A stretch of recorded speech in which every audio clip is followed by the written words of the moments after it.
Because of the way that YouTube works, if we want a VOD, we can't play pre-recorded music, so we're not gonna do it. Bum ba da da da da da. Dee dee dee dee dee dee dee. Okay, so Reading Frankenstein is now live on YouTube.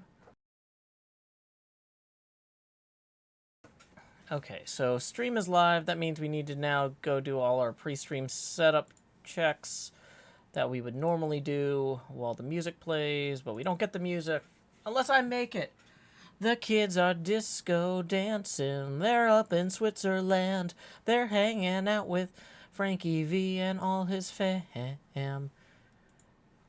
Okay, so we are creating a new stream. We're setting the stream game to Minecraft. We're setting slow mode to 3 seconds and live reactions to off.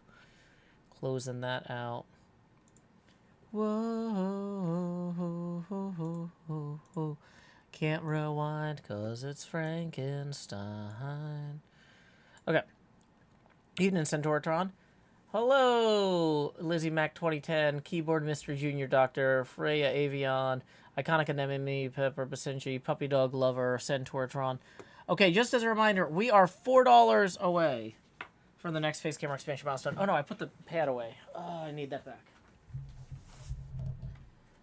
Wait. No. Are we $4 away? Yeah, we're $4 away from the next face camera expansion milestone. $24 away from the entrance of the Beetlejuice.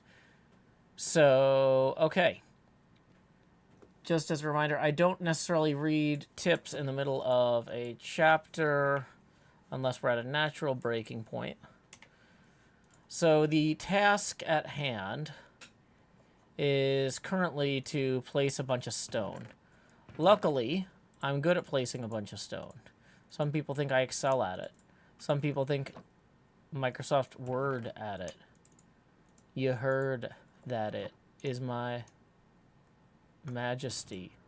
I don't know what I'm doing. It's a travesty. We're gonna go grab the die from this box, you'll see. Okay. Really need to put the die box back in the ender chest, because this is an ongoing problem. Toolbox. Shears, and those can go in there. Okay. So doing some quick inventory management. The carpets can all go in the wool box and all the wool. So we can offload some of that into there. And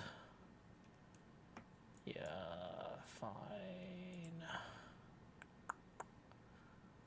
Okay. We have so much to do, so much to see, so what's wrong with taking the back streets? You never know if you don't go. You never shine if you don't glow. Hey now, free up 4 slots in your inventory. Hey now, la da da da da da da da da da da da da da da da. Dee dee dee dee dee dee dee dee da. Bum bum. Bum ba dum bum ba ba dum ba dum bum bum ba dum bum ba da ba da bum ba da. La da da da da da da da. Even though there's no music allowed, I'm still singing a lot. Okay. So here's where we're at. I feel like we have freed up sufficient inventory space that we can proceed with phase 2. We're moving on to phase 2. Okay, and we're going to put this dirt in there. And we're going to put the andesite in here. Okay. Welcome, Trick Trio. So, if you've never been to a Saturday Night Joe Hill stream before, we do grindy tasks in Minecraft while we read novels. Tonight's novel is Frankenstein. We are reading chapter 20 of Frankenstein, and we need to post that link up here before we continue. Pin message. Okay. And how are we on food? We're not great on food. The food box is looking slim. Let's maybe see if we can pull something out of there. Nothing fantastic, I'll tell you that.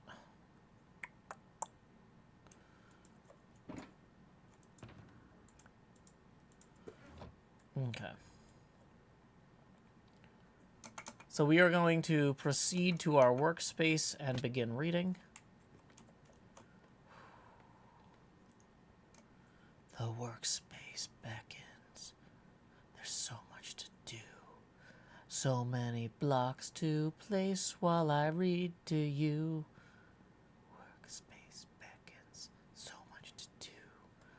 So many blocks to place while I read to you. Chicken. Okay. Welcome, Bajen. Glad you could join us. We are just about to start reading Frankenstein by Mary Shelley, or The Modern Prometheus by Mary Shelley. Chapter 20.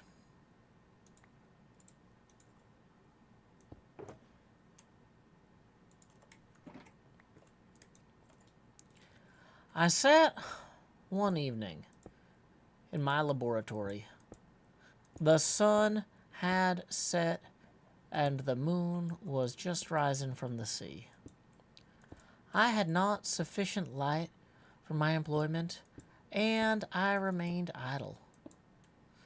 In a pause of consideration of whether I should leave my labor for the night, or hasten its conclusion by an unremittent attention to it.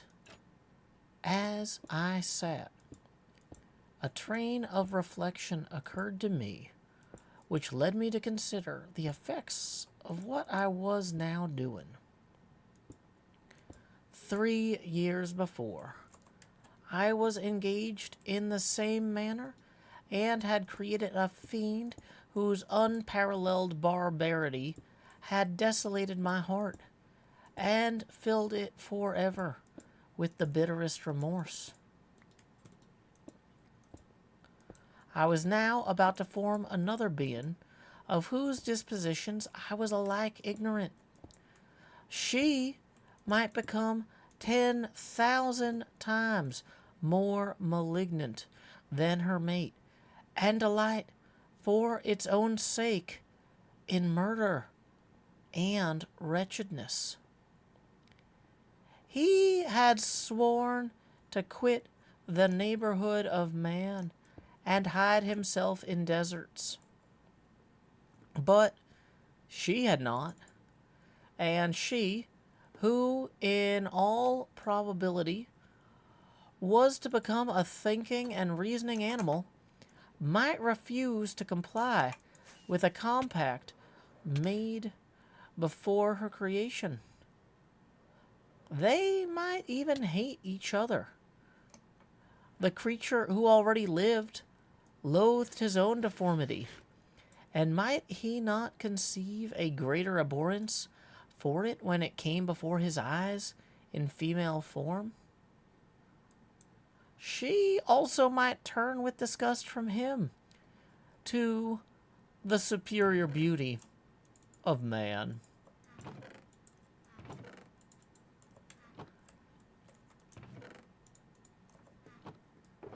She might quit him, and he might be again alone, exasperated by the fresh provocation of being deserted by one of his own species.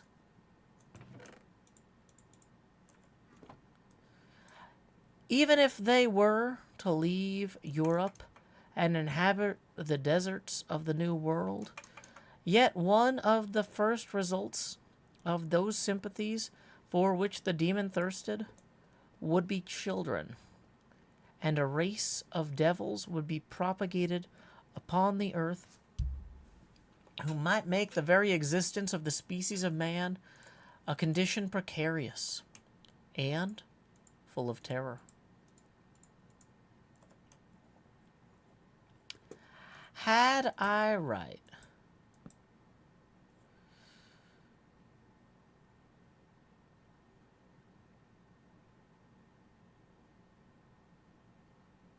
for my own benefit, to inflict this curse upon everlasting generations? I had before been moved by the sophisms of the being I had created. I had been struck senseless by his fiendish threats.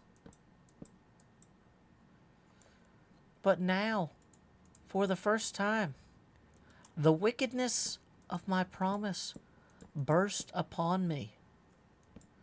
I shuddered to think that future ages might curse me as their pest, whose selfishness had not hesitated to buy its own peace at the price, perhaps, of the existence of the whole human race.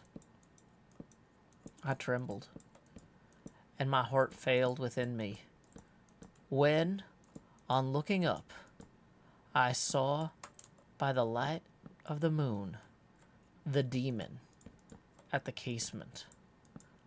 A ghastly grin wrinkled his lips as he gazed upon me, where I sat, fulfilling the task which he had allotted to me.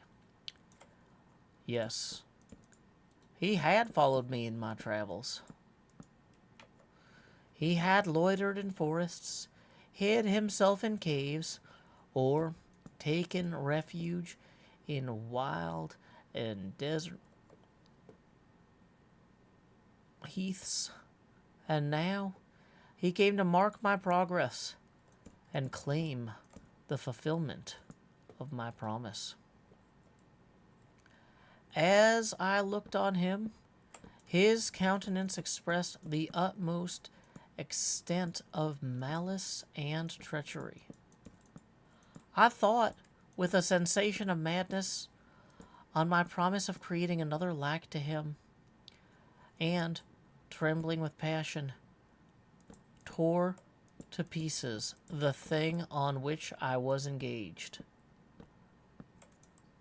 The wretch saw me destroy the creature on whose future existence he depended for happiness, and with a howl of devilish despair and revenge, withdrew. I left the room, and, locking the door, made a solemn vow in my own heart never to resume my labors.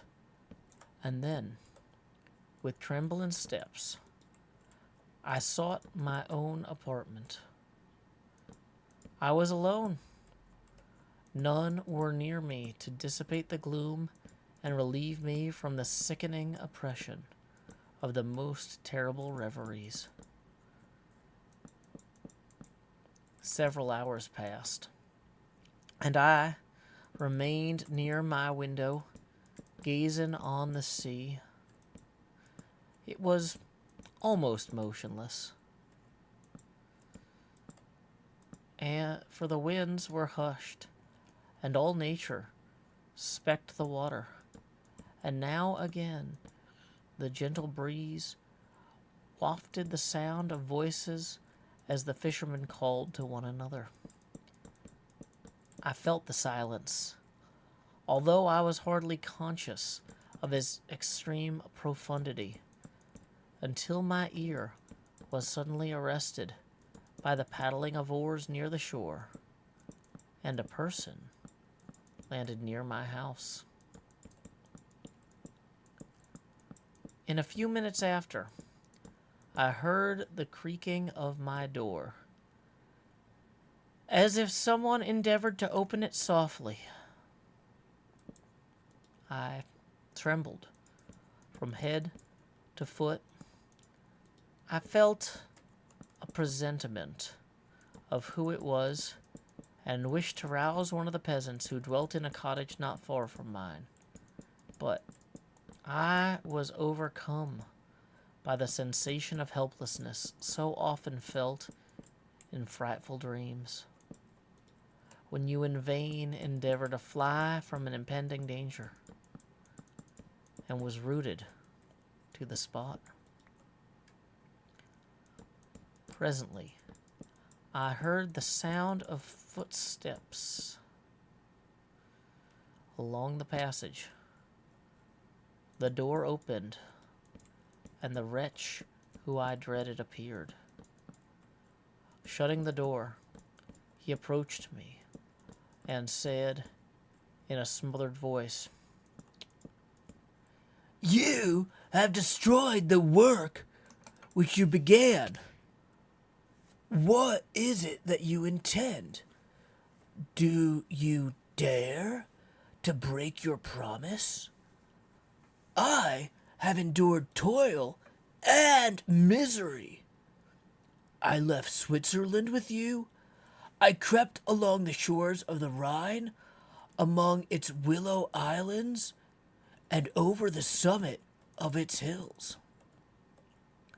I have dwelt many months in the heaths of England and among the deserts of Scotland.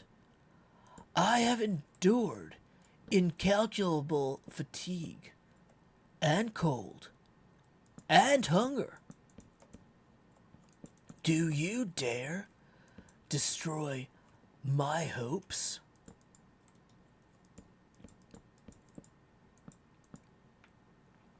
"Begone! I do break my promise. Never will I create another like you, equal in deformity and wickedness." "Slave, I before reasoned with you, but you have proved yourself unworthy of my condescension. Remember that I have power. You believe yourself miserable, but I can make you so wretched that the light of day will be hateful to you. You are my creator, but I am your master. Obey." "The hour of my irresolution is past, and the period of your power is arrived. Your threats cannot motivate me to an act of wickedness, but they confirm in me a determination of not creating you a companion in vice.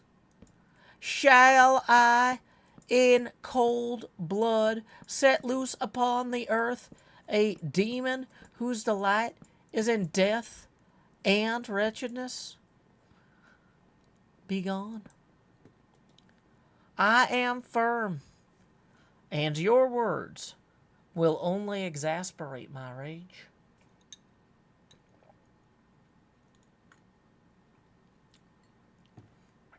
The monster saw my determination in my face and gnashed his teeth in the impotence of anger. "Shall each man find a wife for his bosom, and each beast have his mate, and I be alone? I had feelings of affection, and they were requited by detestation and scorn. Man, you may hate, but beware. Your hours will pass in dread and misery, and soon the bolt will fall which must ravish from you your happiness forever. Are you to be happy while I grovel in the intensity of my wretchedness? You can blast my other passions, but revenge remains. Revenge, henceforth dearer than light or food. I may die, but first you, my tyrant and tormentor, shall curse the sun that gazes on your misery. Beware, for I am fearless, and therefore powerful. I will watch with the wiliness of a snake, that I may sting with its venom. Man, you shall repent of the injuries you inflict. Devil, cease. And do not poison the air with these sounds of malice. I have declared my resolution to you, and I am no coward to bend beneath words. Leave me. I am inexorable. It is well. But remember, I shall be with you on your wedding night. I started forward and exclaimed, Villain! Before you sign my death warrant, be sure that you are yourself safe. I would have seized him, but he eluded me and quitted the house with precipitation. In a few moments, I saw him in his boat, which shot across the waters with an arrowy swiftness and was soon lost amidst the waves. All was again silent, but his words rang in my ears. I burned with rage to pursue the murderer of my peace and precipitate him into the ocean. I walked up and down my room hastily and perturbed, while my imagination conjured up 1,000 images to torment and sting me. Why had I not followed him and closed with him in mortal strife?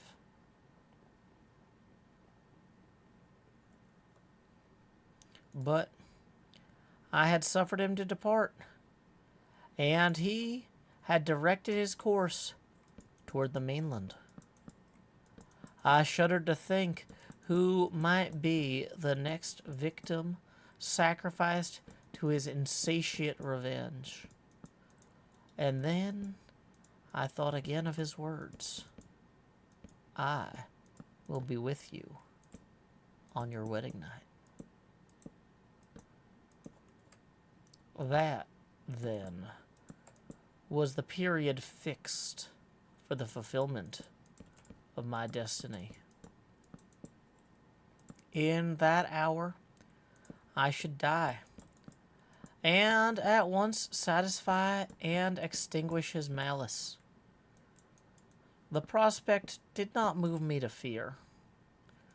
Yet, when I thought of my beloved Elizabeth, of her tears and endless sorrow, when she should find her lover so barbarously snatched from her, tears, the first I had shed for many months, streamed from my eyes, and I resolved not to fall before my enemy without a bitter struggle. The night passed away, and the sun rose from the ocean. My feelings became calmer.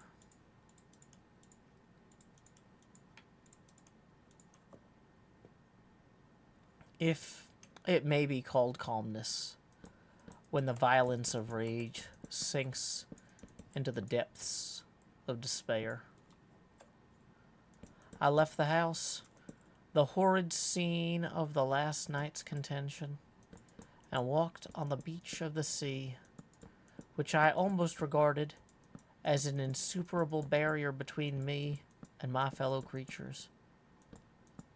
Nay, a wish that such should prove the fact stole across me. I desired that I might pass my life on that barren rock, wearily, it is true, but uninterrupted by any sudden shock of misery. If I returned, it was to be sacrificed, or to see those whom I loved most die under the grasp of a demon whom I myself had created. I walked about the island like a restless specter, separated from all it loved and miserable in the separation. When it became noon and the sun rose higher,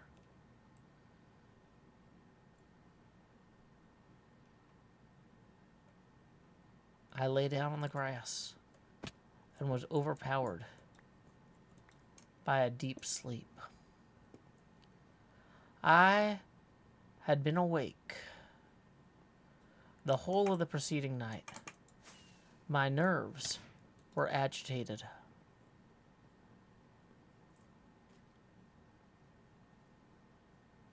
My eyes inflamed by watching and misery. The sleep into which I now sank refreshed me, and when I awoke, I again felt as if I belonged to a race of human beings like myself. And I began to reflect upon what had passed with greater composure.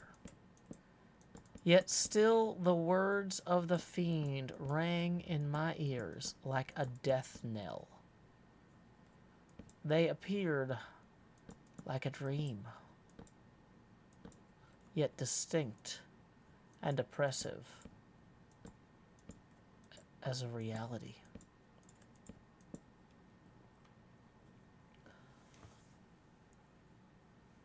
The sun had far descended, and I still sat on the shore, satisfying my appetite, which had become ravenous, with an oaten cake, when I saw a fishing boat land close to me, and one of the men brought me a packet. It contained letters from Geneva, and one from Clerval, entreating me to join him. He said he was wearing away his time fruitlessly where he was, that letters from friends he had formed in London desired his return to complete the negotiation he had entered into for his Indian enterprise. He could not any longer delay his departure, but as his journey to London might be followed, even sooner than he now conjectured, by his longer voyage, he entreated me to bestow as much of my society on him as I could spare.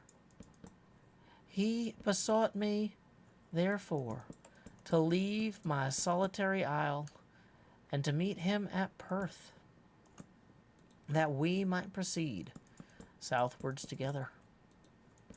This letter, in a degree, recalled me to life, and I determined to quit my island at the expiration of 2 days. Yet, before I departed, there was a task to perform, on which I shuddered to reflect. I must pack up my chemical instruments, and for that purpose I must enter the room which had been the scene of my odious work, and I must handle those utensils, the sight of which was sickening to me.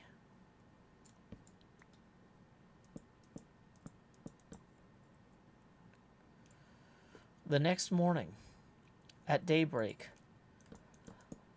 I summoned sufficient courage and unlocked the door of my laboratory.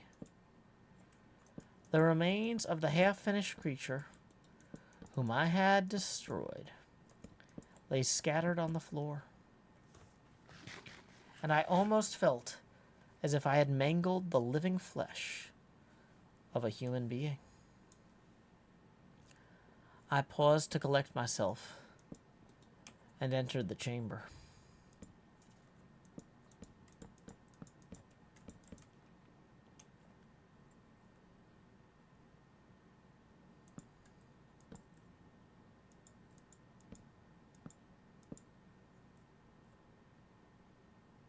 With trembling hand, I conveyed the instruments out of the room. But I reflected that I ought not to leave the relics of my work to excite the horror and suspicion of the peasants, and, laying them up, determined to throw them into the sea that very night. And in the meantime, I sat upon the beach, employed in cleaning and arranging my chemical apparatus. Nothing could be more complete than the alteration that had taken place in my feelings since the night of the appearance of the demon. I had before regarded my promise with gloomy despair as a thing that, with whatever consequences, must be fulfilled.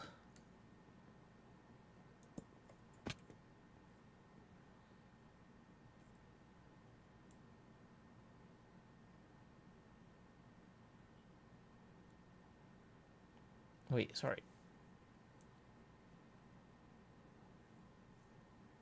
Yeah, but now I felt as if a film had been taken from before my eyes, and that I, for the first time, saw clearly.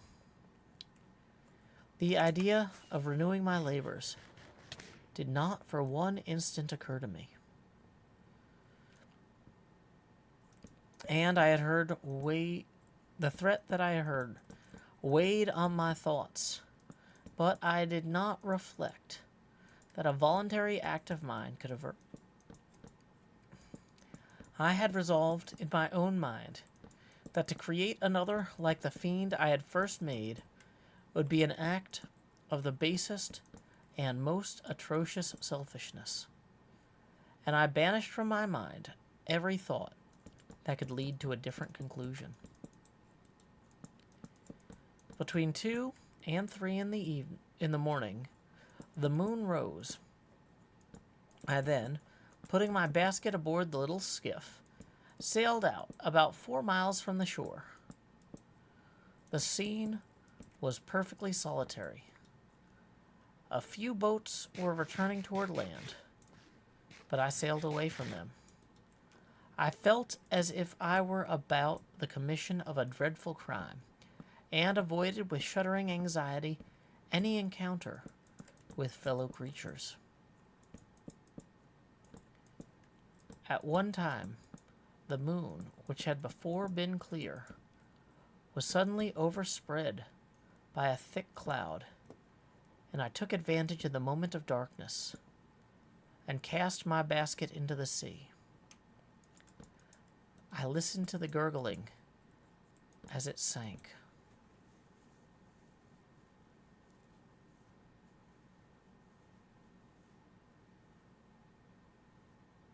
And then sailed away from the spot.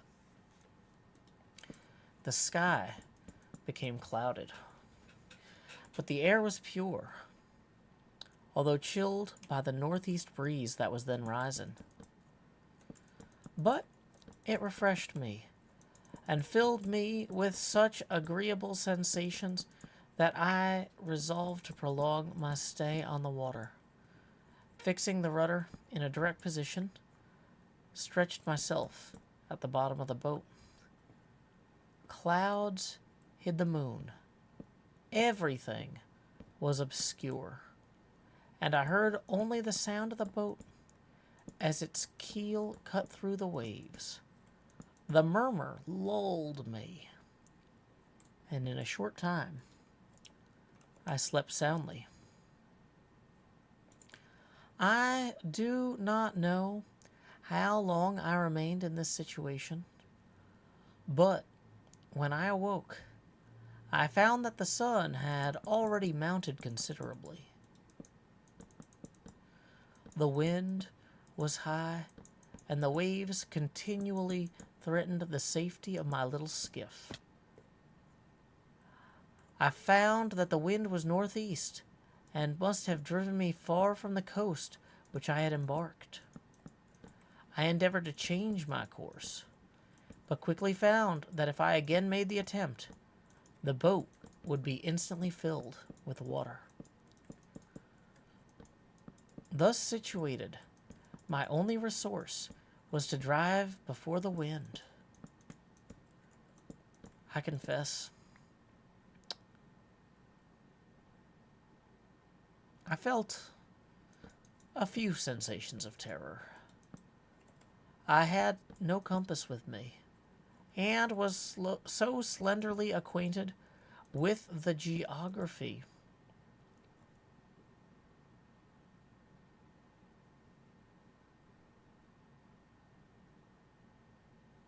of this part of the world that the sun was of little benefit to me.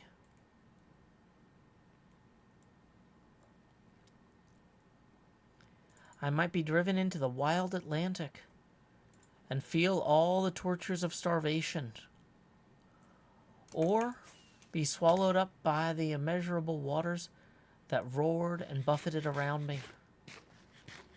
I had already been out many hours and felt the torment of burning thirst, a prelude to my other sufferings.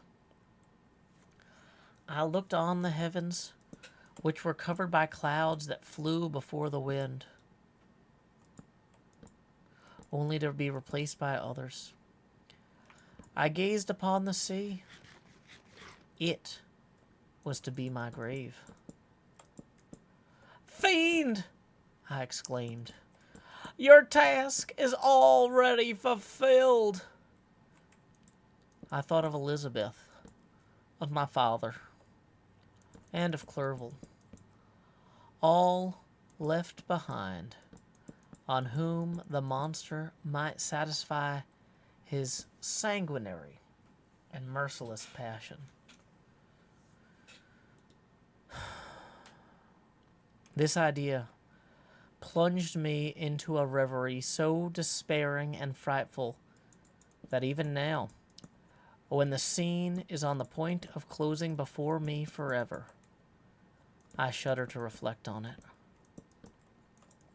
Some hours passed thus, but by degrees, as the sun declined toward the horizon, and the wind died away into a gentle breeze, and the sea became free from breakers. But these gave way to a heavy swell. I felt sick, barely able to hold the rudder, when suddenly I saw a line of high land toward the south.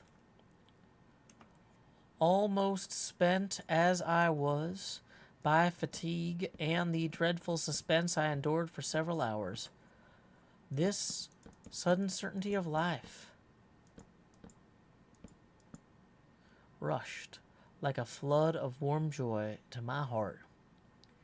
Tears gushed from my eyes. How mutable are our feelings, and how strange is that clinging love we have of life, even in the excess of misery.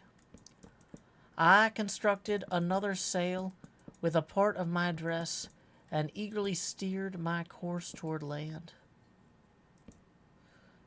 It had a wild and rocky appearance.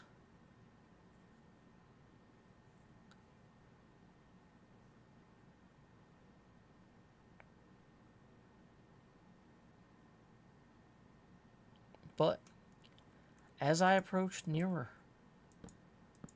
the shore, as I approached nearer, I easily perceived the traces of cultivation. I saw vessels near the shore, and found myself suddenly transported back to the neighborhood of civilized man. I carefully traced the windings of the land, and hailed a steeple which I at length saw issuing from behind a small promontory. As I was in a state of extreme debility, I resolved to sail directly toward the town, as a place where I could most easily procure nourishment. Fortunately, I had money with me. As I turned the promontory, I perceived a small, neat town, and a good harbor, which I entered, my heart bounding with joy at my unexpected escape. As I was occupied in fixing the boat and arranging the sails, several people crowded toward the spot. They seemed much surprised at my appearance, but instead of offering me any assistance, whispered together with gestures that at any other time might have produced in me a slight sensation of alarm. As it was, I merely remarked that they spoke English, and therefore addressed them in that language. "My good friends," said I, "will you be so kind as to tell me the name of the town and inform me where I am?" "You will know that soon enough," replied a man with a hoarse voice. "Maybe you are come to a place that will not prove much to your taste, but you will not be consulted as to your quarters. I promise you." I was exceedingly surprised on receiving so rude an answer from a stranger, and I was also disconcerted on perceiving the frowning and angry countenance of his companions. "Why do you receive me so roughly? Surely it is not the custom of Englishmen to receive strangers so inhospitably." "I do not know," said the man, "what the custom of the English might be, but it is the custom of the Irish to hate villains." While this strange dialogue continued, I perceived the crowd rapidly increase. Their faces expressed a mixture of curiosity and anger, which annoyed and in some degree alarmed me. I inquired the way to the inn.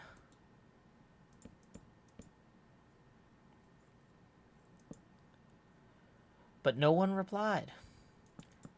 I then moved forward, and a murmuring sound arose from the crowd as they followed and surrounded me, when an ill-looking man tapped me on the shoulder and said, "Come, sir, you must follow me to Mr. Kilwin's to give an account of yourself." Who is Mr. Kilwin? Why am I to give an account of myself? Is this not a free country?" "Aye, sir, free enough for honest folks. Mr. Kilwin is a magistrate, and you're here to give the account of the death of a gentleman who was found here murdered here last night." The answer startled me, but I presently recovered myself. I was an innocent. That could be easily proved. Accordingly, I followed my conductor in silence and was led to one of the best houses in the town.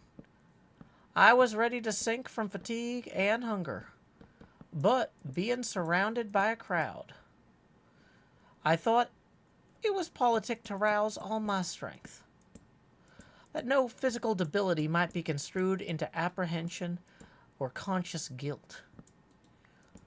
Little did I then expect the calamity that was in a few moments to overwhelm me and extinguish in horror and despair all fear of ignominy or death. I must pause here, for it requires all my fortitude to recall the memory of the frightful events which I am about to relate in proper detail to my recollection. And that concludes chapter 20 of Frankenstein, or The Modern Prometheus, by Mary Shelley. Let's do a quick reminder. I think the stream's set up, so we're going to take down the setting up stream sign Or is it set up? Did I post a tipping link? We are $4 away from the next face camera expansion milestone. Tips are welcome via paypal.me/JoeHills and YouTube Super Chat. Yep, we are going to go ahead and take down that setting up now sign. Does anybody have any thoughts or notes on the previous chapter? A few people are pointing out that, like... okay, Book Fanatic says, it's interesting what gets described and what just happens.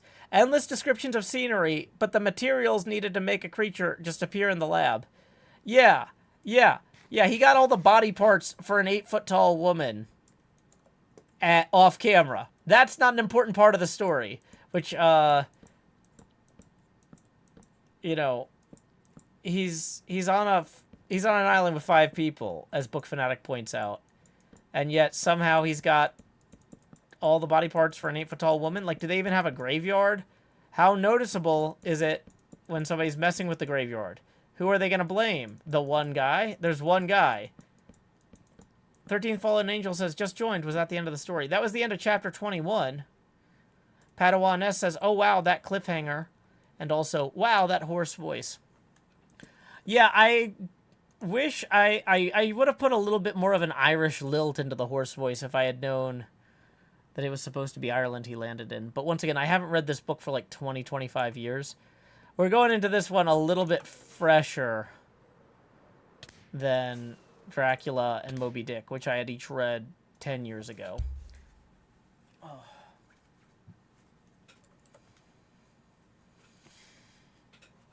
Padawan S says, extremely sinister. Thank you. Thank you. Do what I can. Okay. Doing the best I can. Taking it one day at a time. 'Cause I know that in the end, that's the American way, yeah. That's the American way. Yeah. Okay, so we're going to put the extra copper bits up. Bum, bum. Bum, bum, bum. Centauratron has a few thoughts. You are my creator, but I am your master. Obey is an incredible line.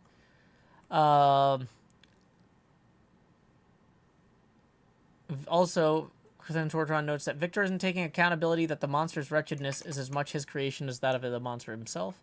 Yep, you're right. And would the monster continue attacking Victor after his passing? I was under that impression that he was doing it to her. I was under the impression he was only doing it to hurt the doctor. I mean, maybe. We'll see how he feels. He's a toddler. Crystalli3 says, I think his confrontation with the creature could have gone better. I agree. Even if he decided in that moment that now was the time to destroy the thing, he should have waited until the creature wasn't looking instead of taunting it. It's like, bud, what you doing, man?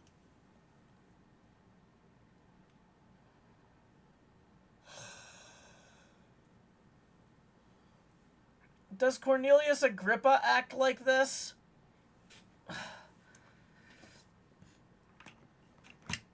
Boy.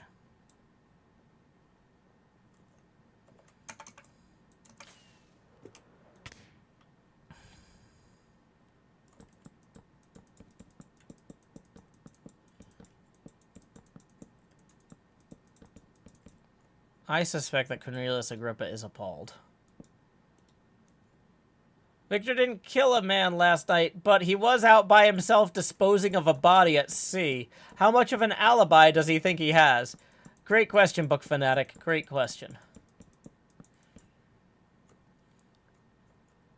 Padawan S says, Victor seems to personify fools rush in quite often.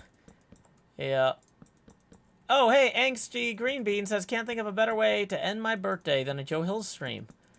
While not technically a book comment, it is important to the proceedings of the evening. Feliz cumpleaños a ti. Feliz cumpleaños a ti. Feliz cumpleaños a Angsty Greenbean. Feliz cumpleaños a ti y muchos más. Yeah, I couldn't think of what angsty green bean would be in Spanish. I was thinking it might be frijole verde preocupado, but I wasn't. I don't know. That might not be correct.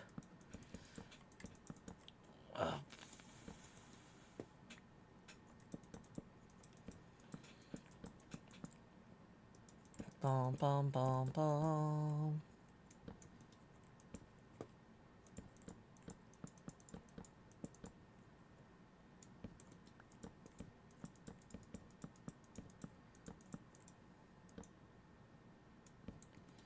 Dun, dun, dun, dun, dun, dun, dun, dun, dun, dun. Do, do, do, do, do, do, do, do. Pop, pop, pop. Pop, pop, pop, pop, pop, pop, pop.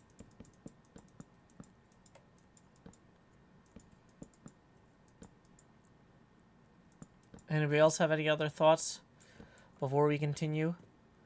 Okay, so let's see. How many pages was that? That was 1, 2, 3, 4, 5, 6, 7, 8, 9, 10, 11, 12. That was 12 page ups. So how long is this next chapter? 1, 2, 3, 4, 5, 6, 7, 8, 9, 10, 11, 12, 13. Okay, so that next chapter is about as long. That one took me almost an hour. So we need to update our what we're reading link. I was hoping the Beetlejuice might be reading this chapter because we're only $24 away from the entrance of the Beetlejuice, but it hasn't happened.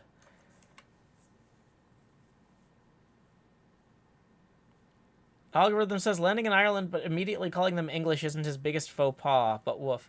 I mean, it isn't necessarily... like, if he was... He must have gone a huge distance if he was, like, in the northeast of Scotland. He was in the islands in the northeast of Scotland. And he's gone all the way around to Ireland. That feels like a pretty far way to go in one night. So being confused about where he is might help his case. The fact that he didn't know he was in Ireland might help.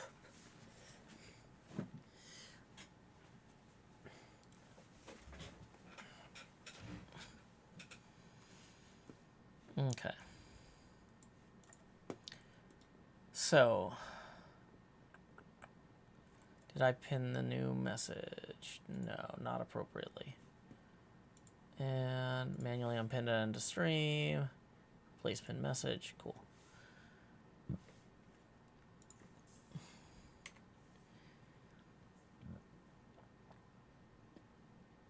Sleeping in a boat is essentially fast travel. Not wrong, Centauratron. Okay.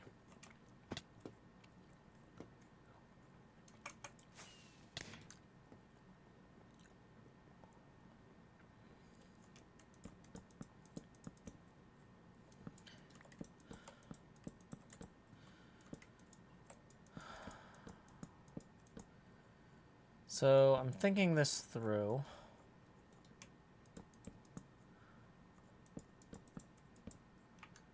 And how do we want to do this next bit? That is a question. I think what I want to do next is to put in an office for the Beetlejuice up there. Free Avion! Tips 4, that's going to get us to our next face camera expansion milestone. Putting us only 20 away from the entrance of the Beetlejuice. Here we go. It's time to expand. Jost. La da da da. Do do do da. Do do do do. Do do do do. Do do do do. And we are going to lower the Joe opacity now to 3%. This is the lowest possible opacity before the Beetlejuice, just to show you how big my eye is at this point.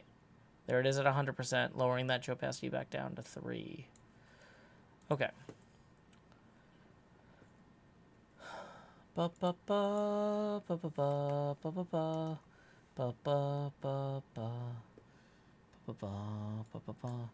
Okay, given that this next chapter is even longer than this one, I think we got to start reading. So, chapter 21 of Mary Shelley's Frankenstein, or The Modern Prometheus.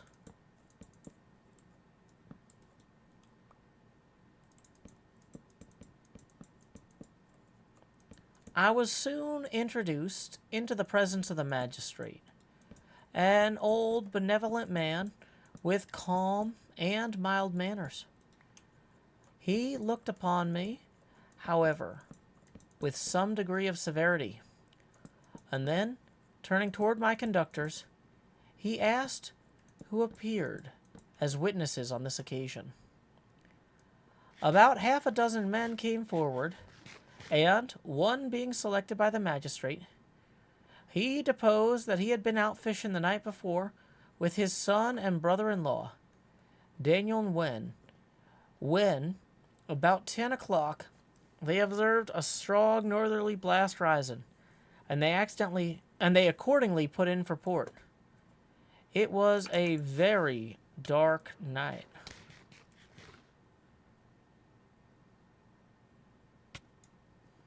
As the moon had not yet risen. They did not land at the harbor, but, as they had been accustomed, put in at a creek 2 miles below.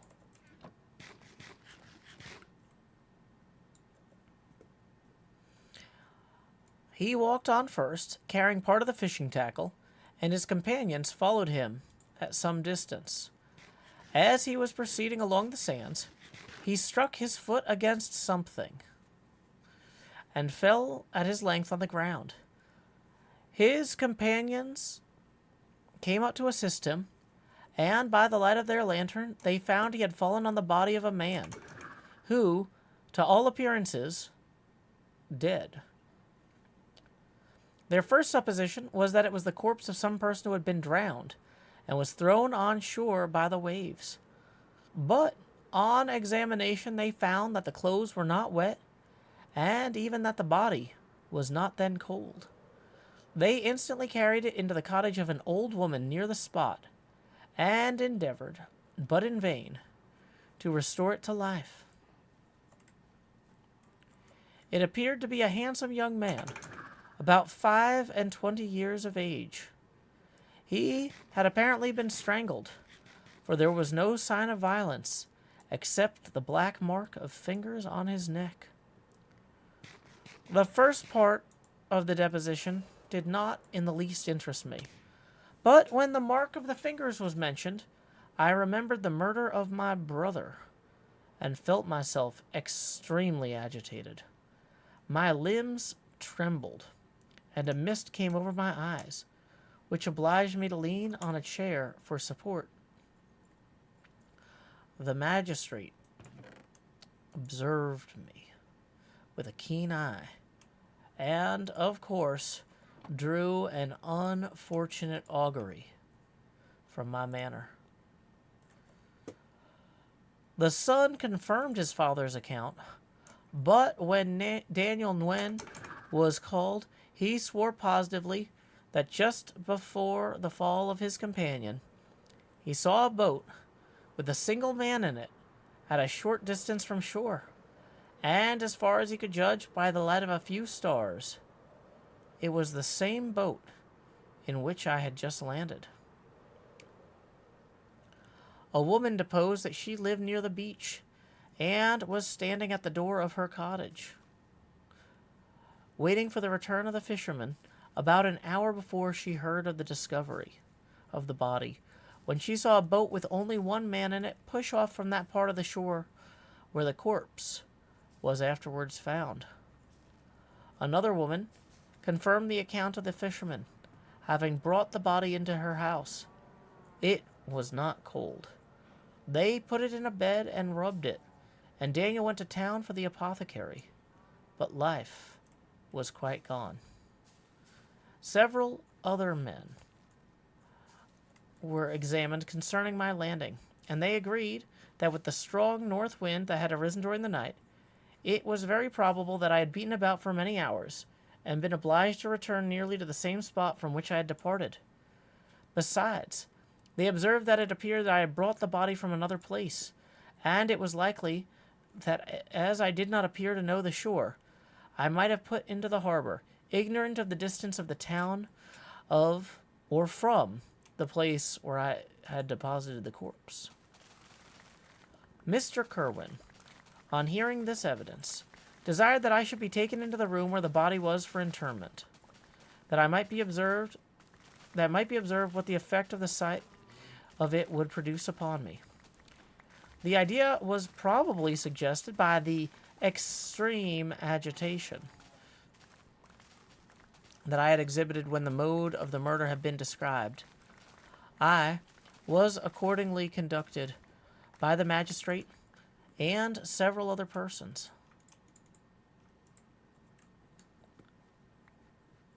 to the inn.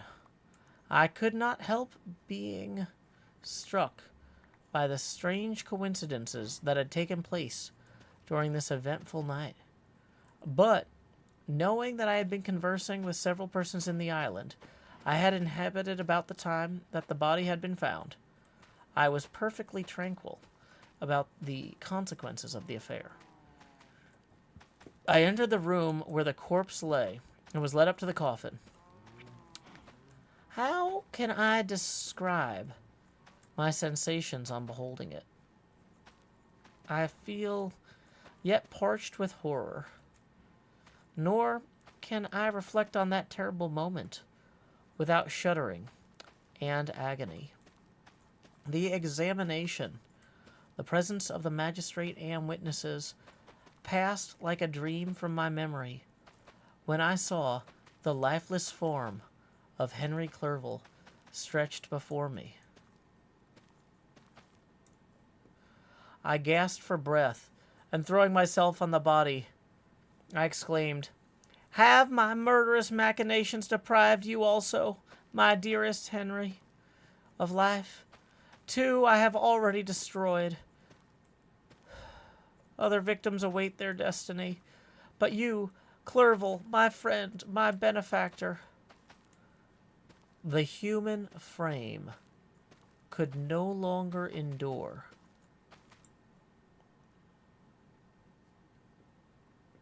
the agonies that the human frame could no longer support the agonies I endured, and I was carried out of the room in strong convulsions. A fever succeeded to this. I lay for 2 months on the point of death. My ravings, as I afterwards heard, were frightful. I called myself the murderer of William, of Justine, and of Clerval.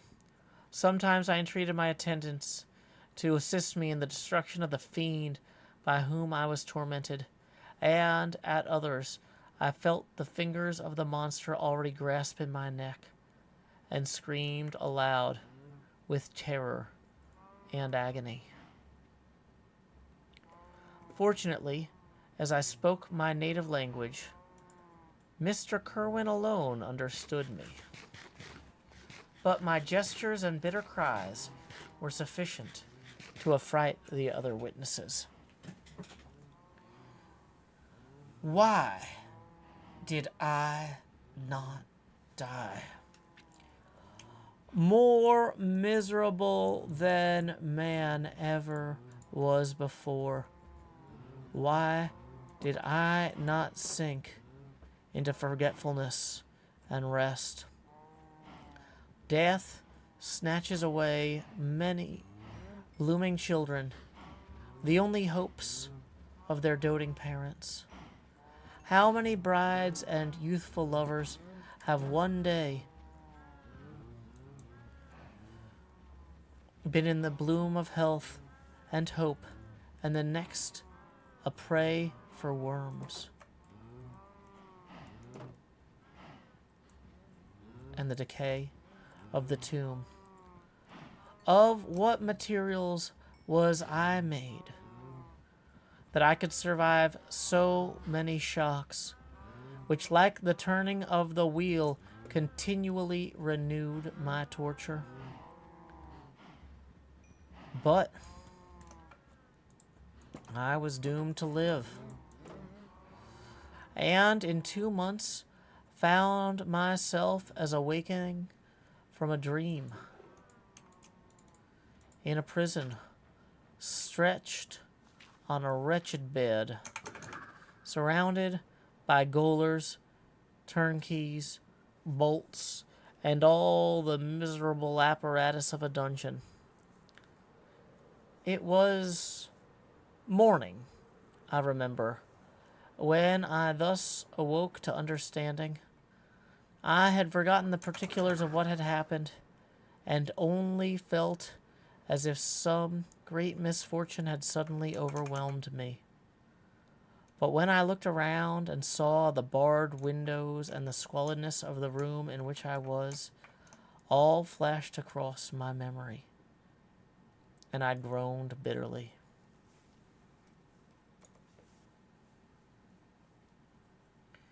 This sound disturbed the old woman who was sleeping in a chair beside me.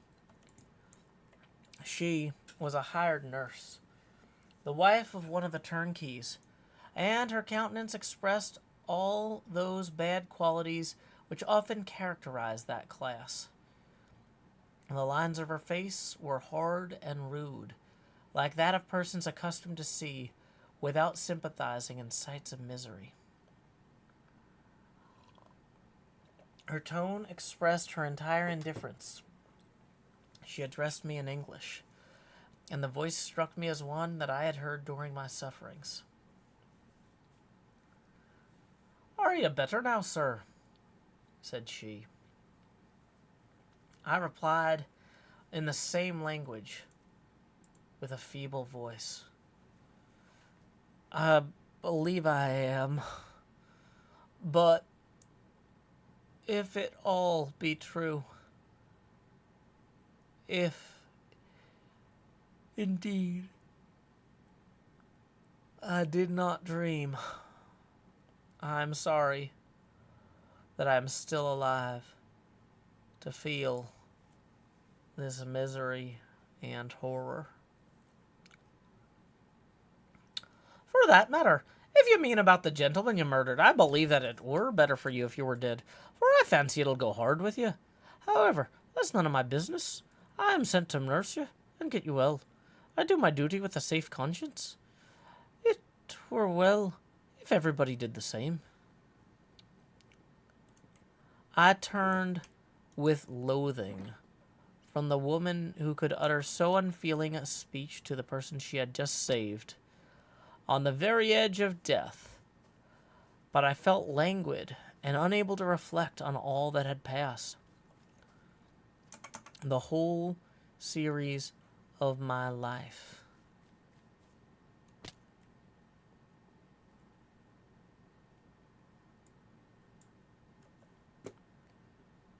Appeared to me as a dream.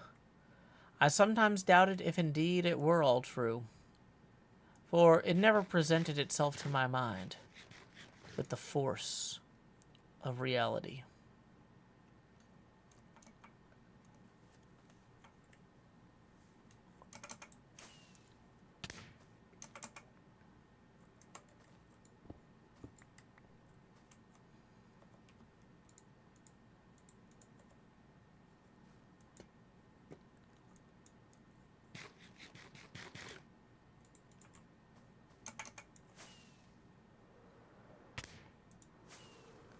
As the images that floated before me became more distinct, I grew feverish.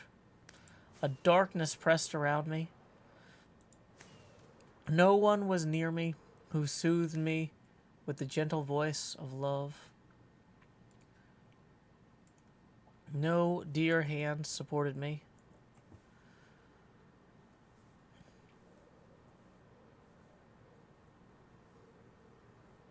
The physician came and prescribed medications, and the old woman prepared them for me.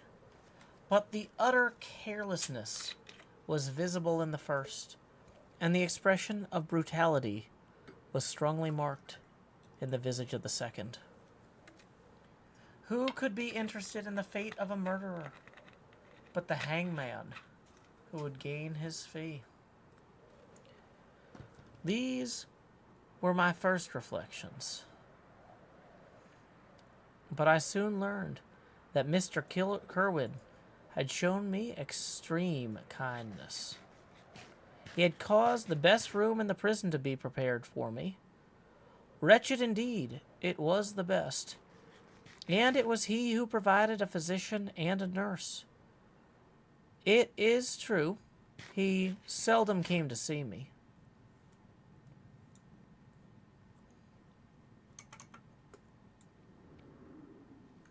For although he ardently desired to relieve the sufferings of every human creature, he did not wish to be present at the agonies and miserable ravings of a murderer. He came, therefore, sometimes to see that I was not neglected, but his visits were short and at long intervals.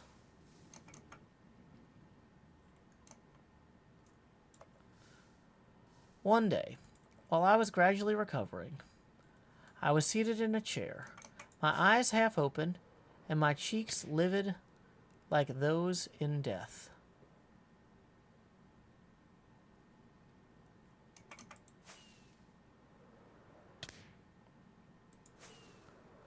I was overcome by gloom and misery, and I often reflected that I had better seek death than desire to remain in a world which was to me replete with wretchedness.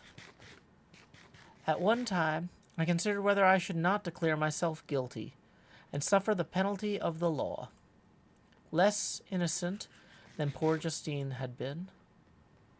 Such were my thoughts when the door of my apartment opened, and Mr. Kerwin entered. His countenance expressed sympathy and compassion. He drew a chair close to mine and addressed me in French.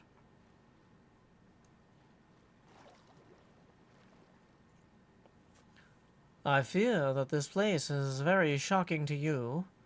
Can I do anything to make you more comfortable? I thank you, but all that you mention is nothing to me. On the whole earth, there is no comfort which I am capable of receiving. I know that the sympathy of a stranger can be of but little relief to one borne down, as you are, by so strange misfortune. But you will, I hope, soon quit this melancholy abode, for doubtless evidence can easily be brought to free you from the criminal charge. That is my least concern. I am, by a course of strange events, become the most miserable of mortals. Persecuted and tortured as I am, and have been, can death be any evil to me? Nothing, indeed, could be more unfortunate and agonizing than these strange chances that have lately occurred. You were thrown by some surprising accident on this shore, renowned for its hospitality, seized immediately, and charged with murder. Your first sight that was presented to your eyes was the body of your friend, murdered in so unaccountable a manner, and placed, as it were, by some fiend across your path.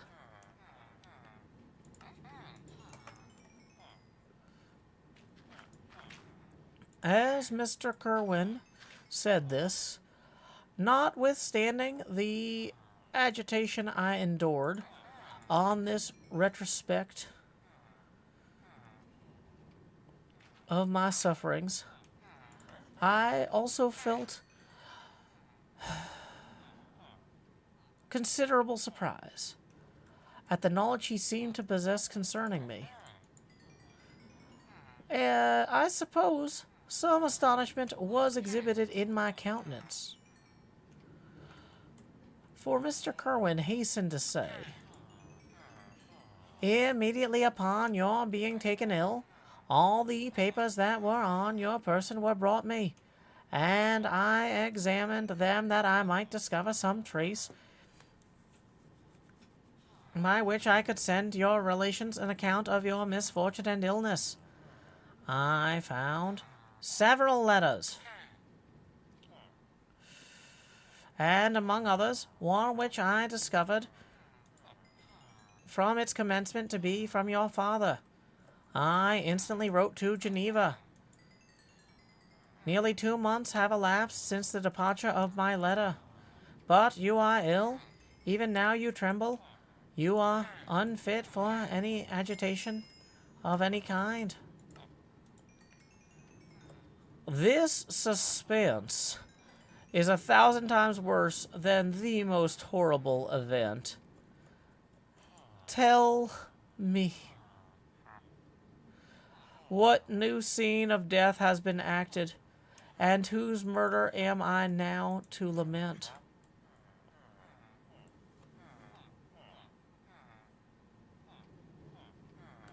Your family is perfectly well, said Mr. Kerwin with gentleness, and someone, a friend, is come to visit you.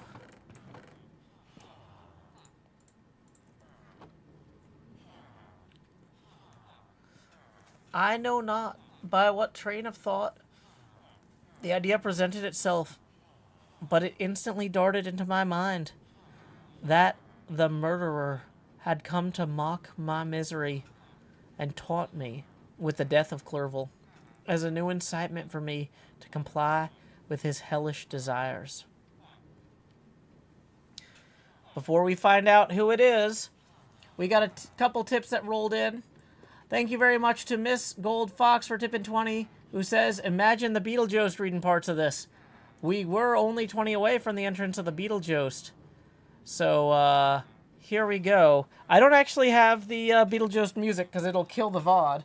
So, webcam expander, webcam expander. It's off-color optics from a broken cam, and some of the chat just throws up its hands. The Jost is Beetle for showtime now. It's a heady job, and he wants to be a webcam expander. Webcam expander. Woo! Hey, everybody, what up? It's me, the Beetlejuice. I'm here. Webcam expander. Yep, that's me. Hey. All ready to go. Let's get this going. We also got a tip rolling in. Thank you to Miss Gold Fox, but we got another one from Sean Cockerell, who says, I'm singing along for you. Thanks, because, yeah, I don't really know the words. I'm usually getting dressed while that happens.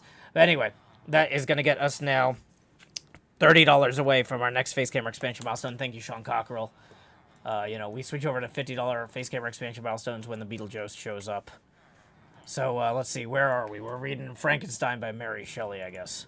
And apparently we're also over here trading things with these guys. Is there a bed I can use in here so that I'm not, like, having night terrors descend upon us? No, no bed. Just rain and snow. I guess that's fine. Is there a bed around this way? Really don't want to get creepered in here, but, yeah, this might just be what we're doing now. So, anyway, we are over at XP Crafted's trading hall. He said that we could use this if we ever needed to get more emeralds. So, we are currently trading for some emeralds down here. We're also, by hanging out here, we're rejuvenating the farm. Is there a bed in here? No. Okay. Is there a bed through here, actually? Oh, I probably should have traded with that guy, too. That would have been smart. So I guess we can take out a few more melons here to trade with this guy. Yeah, he's not going to be able to trade again, I guess, for a while, because he has to reset his thing. Did these guys reset their things? No, not yet, because it's the middle of the night. I'm not sure if you can trade pumpkins with these guys, too. There's not a ton of pumpkins left in here, but there are some. Or do you have to make pumpkin pie first? Okay. So anyway, looks like our pal Frankie F is in prison. The magistrate's coming to visit him, check up on him. Let's see maybe how that all goes. Oh, it looks like magistrate has a friend here to visit Frankie F. I'm sure that can't go sideways. So Frankie F continues. I put my hand before my eyes and cried out in agony. Oh, take him away! I cannot see him for God's sake. Do not let him enter. Mr. Kerwin regarded me with a troubled countenance. He could not help regarding my exclamation as a presumption of my guilt, and said in a rather severe tone, I should have thought that, young man, the presence of your father would be welcome instead of inspiring such violent repugnance. My father? Cried I, while every feature and every muscle relaxed from anguish to pleasure. Is my father indeed come? How kind, how very kind. But where is he? Why does he not hasten to me? My change of manner surprised and pleased the magistrate.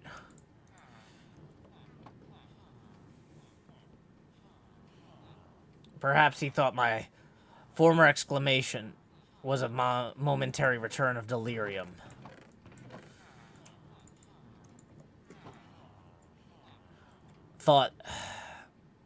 And now he instantly renewed his former benevolence.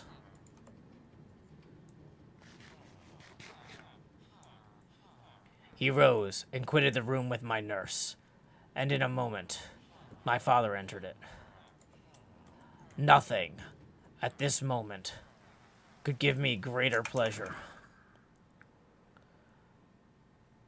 than the arrival of my father.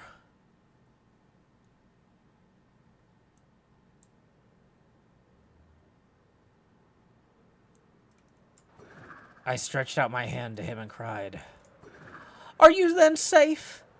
And Elizabeth? And Ernest? My father calmed me with assurances of their welfare, and endeavored, by dwelling on these subjects so interesting to my heart, to raise my desponding spirits. But he soon felt that a prison cannot be the abode of cheerfulness. What a place is this that you inhabit, my son? Said he, mournfully looking at the barred windows and the wretched appearance of the room.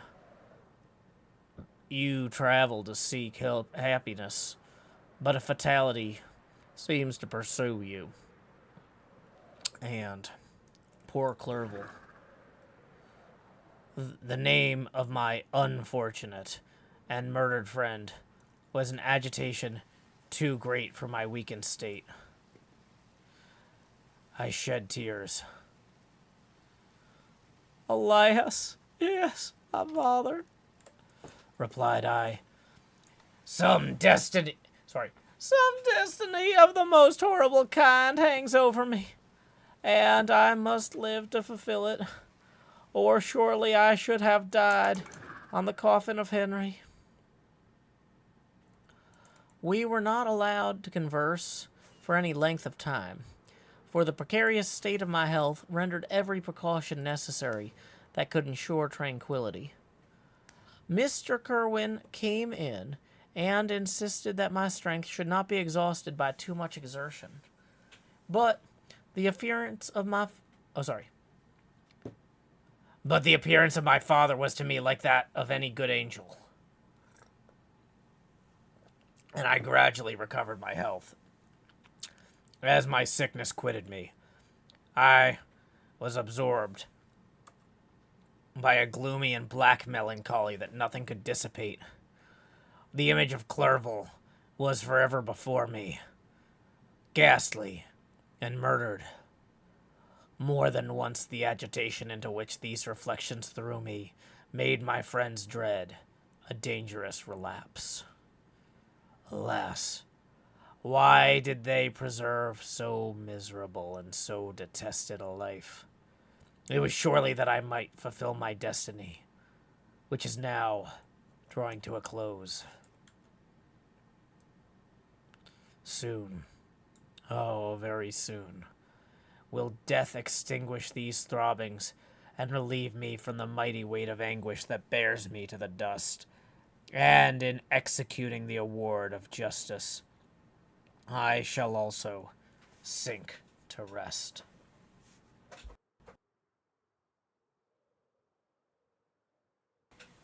Then the appearance of death was distant, although the wish was ever present to my thoughts, and I often sat for hours, motionless and speechless, wishing for some mighty revolution that might bury me and my destroyer in ruins. The season of the assizes approaches. I had already been 3 months in prison, and although I was still weak and in continual danger of a relapse, I was obliged to travel nearly 100 miles to the country town where the court was held.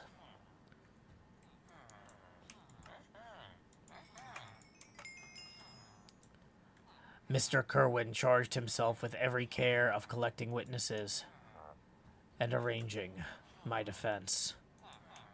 I was spared the disgrace of appearing publicly as a criminal, as the case was not brought before the court that decides on life and death. The grand jury rejected the bill, on it being proved that I was in the Orkney Islands at the hour that the body of my friend was found, and a fortnight after removal, I was liberated from prison.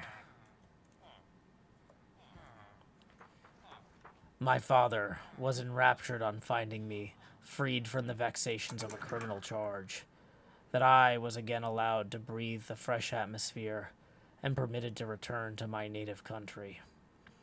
I did not participate in these feelings, for to me, the walls of a dungeon or a palace were alike hateful. The cup of life was poisoned forever. And although the sun shone upon me and upon the happy and the gay of heart, I saw around me nothing but a dense and frightful darkness, penetrated by no light but the glimmer of 2 eyes that glared upon me. Sometimes they were the expressive eyes of Henry, languishing in death, the dark orbs, nearly covered by the lids and the long black lashes that fringed them. Sometimes it was the watery, clouded eyes of the monster, as I first saw them in my chamber at Ingolstadt.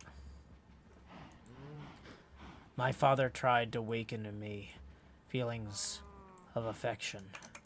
He talked of Geneva, which I should soon visit.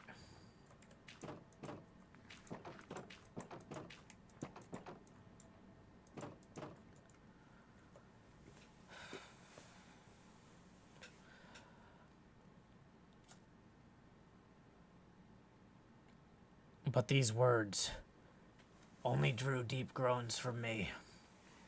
Sometimes, indeed, I felt a wish for happiness, and thought with melancholy delight of my beloved cousin, or longed with a devouring maladie de pas to see once more the blue lake and the rapid Rhone that had been so dear to my heart. in early childhood. But my general state was a feeling, a torpor, in which a prison was as welcome a residence as the divinest scene in nature. And these fits were seldom interrupted but by paroxysms of anguish and despair. At these moments, I often endeavored to put an end to the existence I loathed, and it required unceasing attendance and vigilance to restrain me from committing some dreadful act of violence. Yet, one duty remained to me. The recollection of which finally triumphed over my selfish despair. It was necessary that I should return, without delay, to Geneva, there to watch over the lives of those I so fondly loved, and to lie in wait for the murderer, that if any chance led me to the place of his concealment, or if he dared again to blast me by his presence, I might, with unfailing aim, put an end to the existence of the monstrous image which I had endured, or which I had endued with the mockery of a soul still more monstrous. My father still desired to delay our departure, fearful that I could not sustain the fatigues of a journey, for I was a shattered wreck. A shadow of a human being. My strength was gone. I was a mere skeleton, and fever, night and day, preyed upon my wasted frame. Still, as I urged our leaving Ireland with such inquietude and impatience, my father thought it best to yield. We took our passage upon board a vessel bound for Havre de Grace, and sailed with a fair wind from the Irish shores. It was midnight. I lay on the deck looking at the stars and listening to the dashing of the waves. I hailed the darkness that shut Ireland from my sight, and my pulse beat with a feverish joy when I reflected that I should soon see Geneva.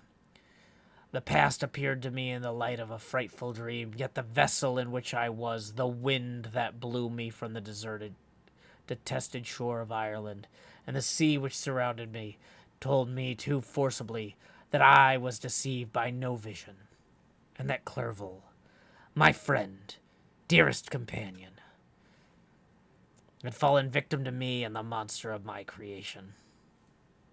I repassed, in memory, my whole life, my quiet happiness while residing with my family in Geneva, the death of my mother, and my departure from Ingolstadt. I remembered, shuddering, the mad enthusiasm that hurried me on to the creation of my hideous enemy, and I called to mind the night in which he first lived. I was unable to pursue the train of thought. 1,000 feelings pressed upon me, and I wept bitterly. Ever since my recovery from the fever, I had been in the custom of taking every night a small quantity of laudanum, for it was by means of this drug that I was able to gain the rest necessary for the preservation of life. Oppressed by the recollection of my various misfortunes, I now swallowed double my usual quantity, and soon slept profoundly. But sleep did not afford me respite from thought and misery. My dreams presented 1,000 objects that scared me. Toward morning, I was possessed by a kind of nightmare. I felt the fiend's grasp in my neck and could not free myself from it. Groans and cries rang in my ears. My father, who was watching over me, perceiving my restlessness, awoke me. The dashing waves were around, the cloudy sky above. The fiend was not here. A sense of security, a feeling that a truce was established between the present hour and the irresistible, disastrous future, imparted to me a kind of calm forgetfulness, of which the human mind is by its structure peculiarly susceptible. And thus concludes Chapter 21 of Frankenstein, the Modern Prometheus, by Mary Shelley. All right, so what do you guys think of that chapter? A lot of moping. This guy, you know, it's one of those things where it's like, you know, they say man is made in God's image. You know, if this guy's made in God's image, it explains why God's not around too much and constantly busy moping in a fever dream. Oh no, I made a thing that killed somebody. Oh no, it killed somebody I liked. I'm gonna be sick for 2 months. Yeah, great job. Some of us have to go to work, you know. It's fine. Well, all the rest of us will keep doing our best. You just sit it out, man.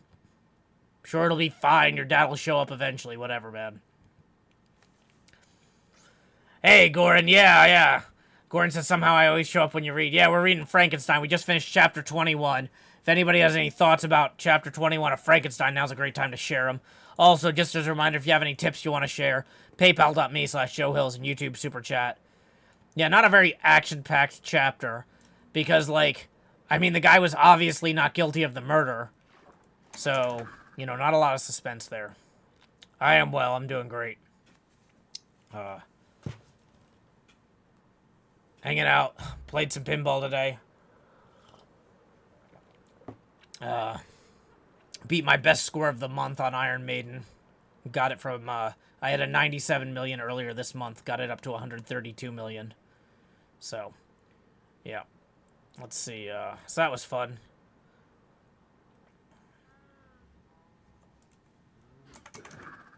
What are you up to, Gordon? Anything interesting going on with y'all?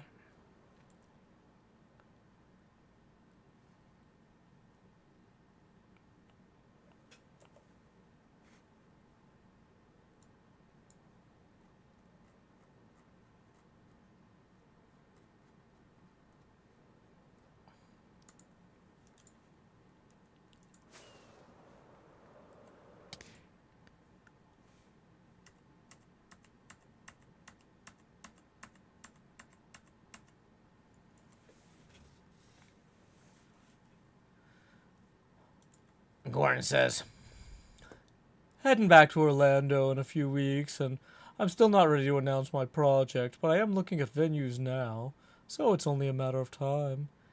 Excellent news, Gordon. Yeah, let me know when that venue, when you got something to announce, because, yeah, that is really cool.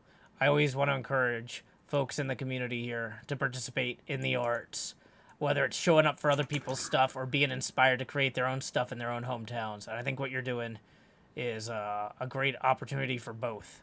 So, Wild Tail in the YouTube chat says, Victorian protagonists are built out of tissues. Yeah, I agree. This guy, he's not exactly doing great on a lot of fronts. Crystalli 3 says, I think that even without the creature, Victor could write a novel's worth about just moping. Yeah, I mean, here's the thing. Is, like, the book opens with him being in ill health aboard a ship. And, like, a good portion of the book happens while he's in ill health elsewhere. Like, I get it. But, like, you know, like, he's not really, it's not like he's delegating his responsibilities to other people while he's sick. Like, this guy is really bad at communicating. As far as we can tell at this point in the story, the only person he has told about the monster is Robert Walton, who has already seen the monster. So yeah, great job. Great job there, Vicky F. Really nailing this one. So, yeah. Okay. So, basically we're at the point now. What we've been doing for most of the stream is we have been making preparations for an area that's going to be in episode 77. Episode 76 is actually nearly done, with Scar stopping by the other night, and with all we recorded today. Episode 76 is almost done. So we have been doing some resource gathering for episode 77. We're going to need a bunch of bookshelves, and we're going to be working on this area in here. Let's go ahead and actually, like, maybe put in a door. Just as a treat. Everybody loves doors. So, this doesn't look like much right now. But I think it's gonna. So we've got this new roof in here. It's not really a proper roof. It's more like a... what do you call it? But we got a floor. We got this new floor / roof in here earlier this stream. And that's gonna... This whole chamber here is gonna be opening up in episode 77. I probably should be working on more, like, public-facing things like the cafeteria roof. Does the museum have a gift shop? This one doesn't yet, but we're gonna come back to that. Okay, so a few things I need to do. We also need to start digging this out in the beginning of the next... That's when we start recording episode 77. We're gonna start digging that out. Okay, so let's see. Anyway, we're actually pretty close to the 2-hour mark. And since we've already finished both chapters we're going to read today, let's go ahead and do last call for tips. Howdy, Adam Mansbridge. Welcome to Nothingness. We just finished reading two chapters of Frankenstein. Oh my gosh. It's been a long day. I streamed for like 4 hours earlier, and yeah, I just did another 2 hours here, so I'm kind of ready to wind down for the evening at this point. We're gonna need more blue glass than that. Did we move the dye box? Yes, we did. Look at that. Success.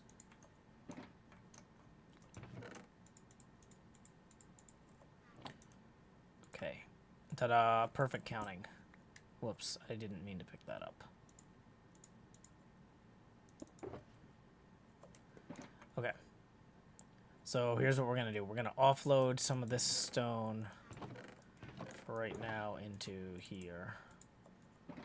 We're going to offload some of this other stuff into that box.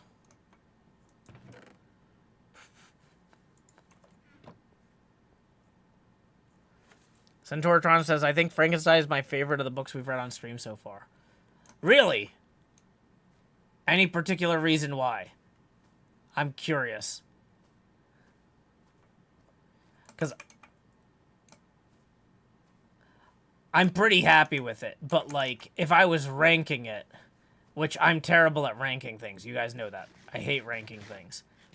I kind of think Moby Dick and Dracula would have been higher ranked for me, personally, than Frankenstein. But these readings aren't just for me.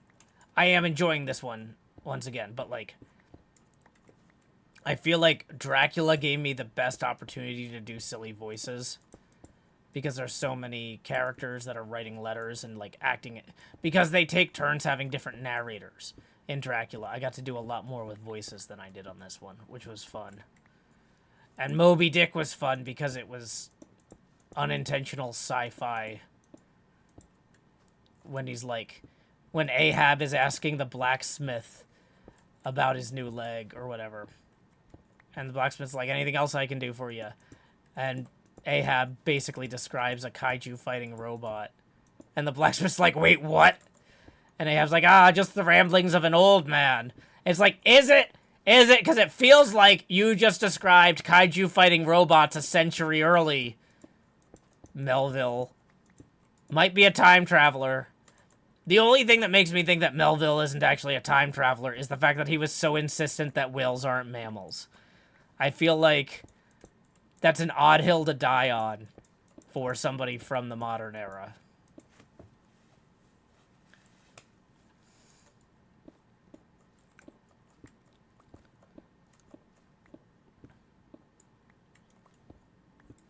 Centauratron says, I'm not 100% sure, but I found myself reading ahead during the pauses the most, not having to backtrack to where you were. I'm the most engaged with this one. Interesting. I mean, this is a good book, and I am enjoying it, and I'm pleased that you're enjoying it too. But yeah, as we're only a few chapters away from the end of this one, and I'm already starting to think about like what we're looking for in the next novels, and I was like, we definitely want something less Frankenstein-y, more Dracula, Moby Dick-like. Open Bag 2 says, something fish is ill-defined cladistically. Fair enough, yeah.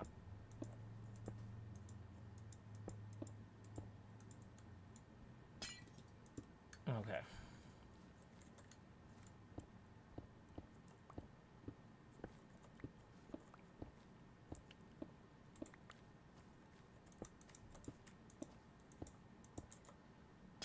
Well, that's not optimal. Oh, we do have some bone meal, though. Ta-da.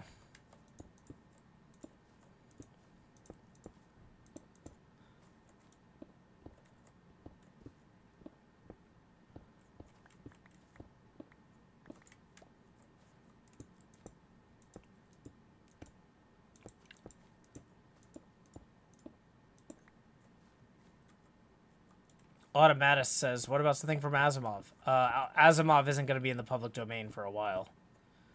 We're only reading public domain stuff. Or stuff we can get the rights to. I don't really have any connections with Asimov's family, and I don't know who owns the rights. So that's not a...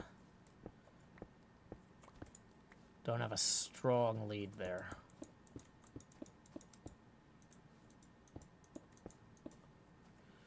Okay, so we leave that one in, maybe.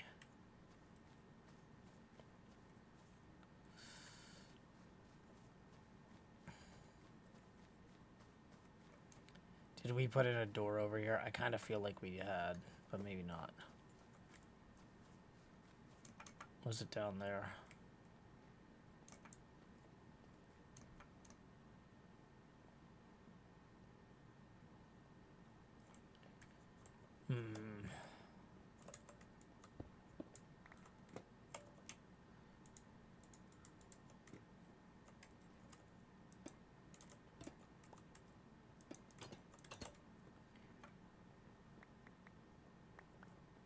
Welcome, Elwyn, reading with a party of 11. Glad you could join us today. My name is Joe Hills. I'm broadcasting live from Nashville, Tennessee, here on the Hermitcraft server.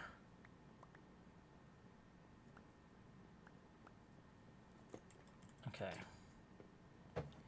Did Mary Shelley invent zombies? Were zombies part of mythology since forever?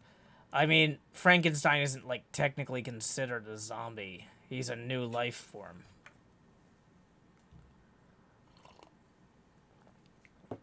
Because, like, zombies are traditionally, like, a corpse, not a new creature created from corpse parts and imbued with the gift of life, right?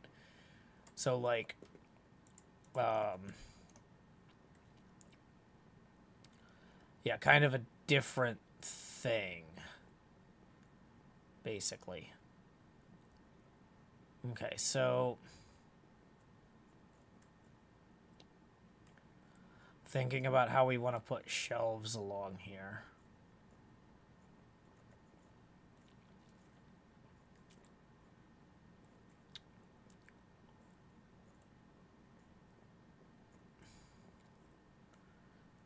It kind of feels like the way to do it. If this was a real library, there would be shelves along these back walls here.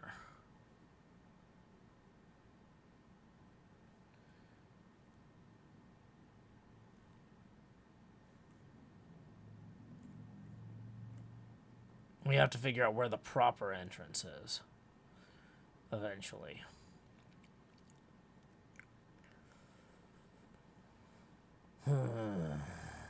Lots of planning to do here. Lots of planning to do. Okay.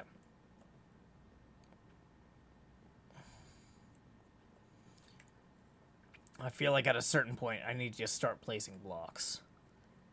Because otherwise nothing gets done.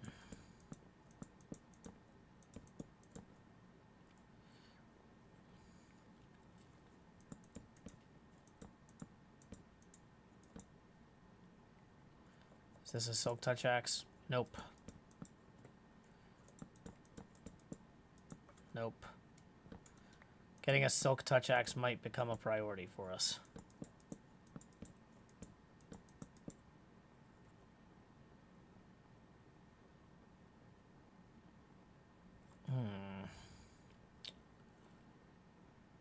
Okay.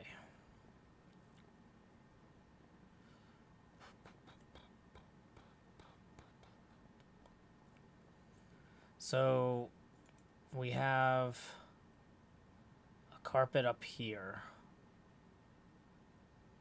So that's an additional level. So the Beetlejuice office is going to go up there. It would be nice if there was more randomization to the bookshelves.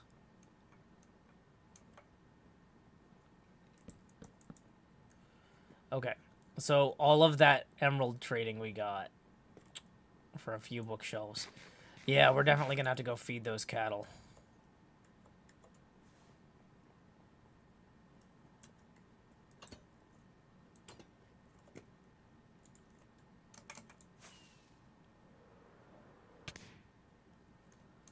Okay, so we're going to go find a place to lay our heads down and dream.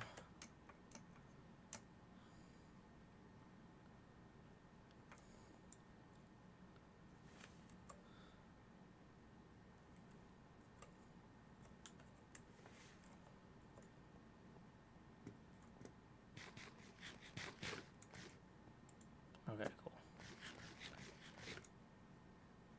So, how are we on blue glass? We're okay. Not, you know, great, but whatever. So, Beetlejuice's office is going to go in here. That's kind of what I'm thinking.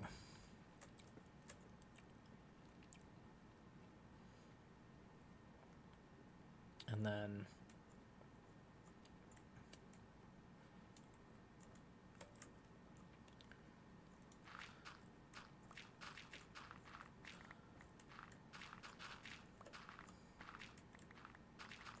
it's going to overlook this library.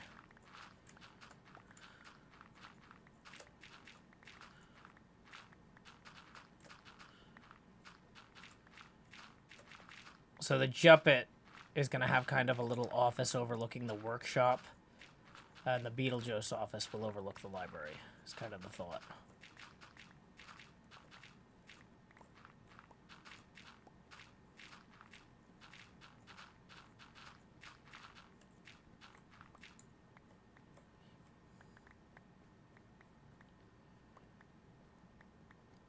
Okay. Probably don't need that door up there. That's the door I was looking for. So we can bring that down here.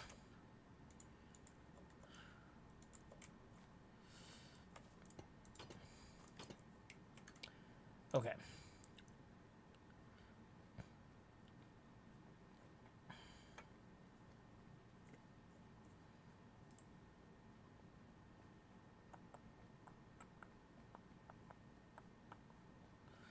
So here's what I'm thinking. We're gonna have some blocks like that that just go. Yeah, that's not gonna align properly, huh? Yeah, that's not a treat. That's not fun for anyone. Boy, that would be super convenient if it did. Super convenient indeed. Okay. So this bit here.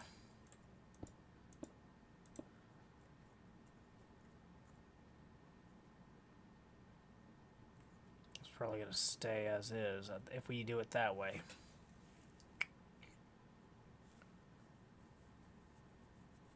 Yeah, there's significant amounts of geometry and math to be put into this problem.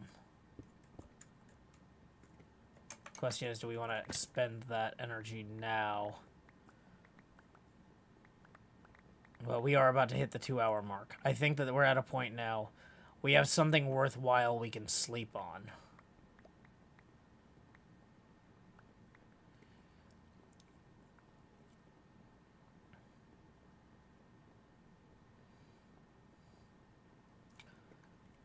Yeah, this is gonna hold up, I think. This is gonna work. Okay.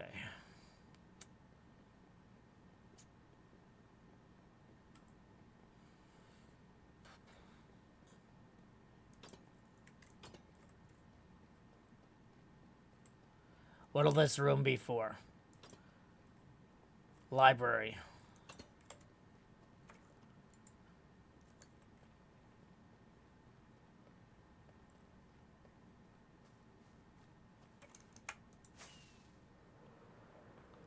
So the main exhibits for the museum are going to go on platforms, right? Like this. This is one of the big exhibits. It's a work in progress. But then there's going to be like workshops. Like here's a workshop down here. This doesn't have much in it yet, other than that JWST. And then there's also storage rooms and offices. So the Juppets office, I've been going back and forth about whether to put it over the workshop here. Like up on a shelf somewhere. Which kind of feels right. Like if we put the Juppets office up here on a shelf overlooking the workshop, that feels right. And then it would have like stairs down into the workshop and then also an exit out that way. And then the Beetlejuice's office is going to extend into the library. And then the Fleshbound Joe's office is going to be over here in the facilities area, which we got a little lobby and some planning rooms and stuff. Yeah, we definitely need to eat something. But not too much, because we need this wheat for later. Or we need this hay to feed the cows. But yeah, for those of you who missed the morning stream, we made some really good progress on the storage room here.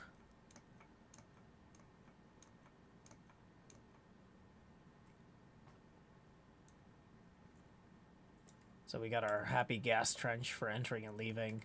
Got some new windows. We got the roofing in. In some ways, putting the Juppets office up here wouldn't be bad. But this is a space that we need to reserve room in it for. This is where we're going to put stuff for other people to use.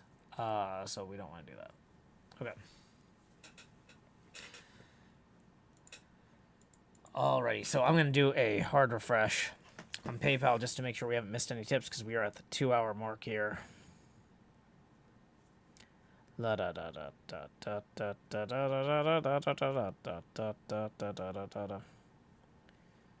Okay, looks like we are all good on those. Cool. So in that case, it's time to figure out what's going on out there in the broader world of streaming. Woo. Okay.